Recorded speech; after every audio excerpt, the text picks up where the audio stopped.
ప్రతికూల పరిస్థితులు వస్తాయి, ఇబ్బందులు వస్తాయి, నిందలు వస్తాయి. ఏ పరిస్థితులు ఉన్నప్పటికీ గమనించు, నీ విశ్వాసాన్ని ఎన్నడూ కూడా కోల్పోవద్దు. నీ విశ్వాసాన్ని ఎన్నడూ కూడా విడిచిపెట్టొద్దు. విశ్వాసం అనే డాలును కట్టుకొని ఇదిగో అపవాది ఎన్ని అగ్ని బాణాలు వేసినా వాటిని ఆర్పుటకు శక్తివంతుడు అవ్వాలి అంటే ఖచ్చితంగా క్రీస్తు యేసు అనుగ్రహించిన విశ్వాసాన్ని నువ్వు చేతపట్టుకోవాలి. దేవునికి స్తోత్రం కలుగును గాక. విశ్వాసం అనేది బహు ప్రాముఖ్యమైనది. నీ నిజమైన విశ్వాసము నీకు అన్నీ ఉన్నప్పుడు ఉండేది కాదు.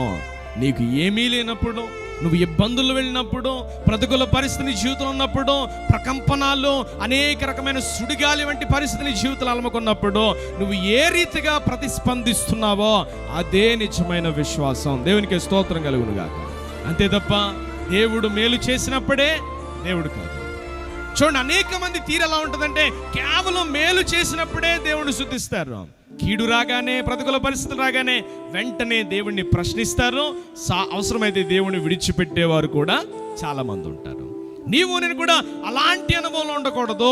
ఎటువంటి ప్రతికూల పరిస్థితులు వచ్చినా నా విశ్వాసముతో మన నిందలను సైతం, అవమానాలు సైతం, మన ప్రతికూల పరిస్థితులు సైతం మార్చగలిగిన యేసయ్య మనతో ఉన్నాడని ఆయన యందు మనం నమ్మిక ఉంచాలి. దేవునికి స్తోత్రం కలుగును గాక.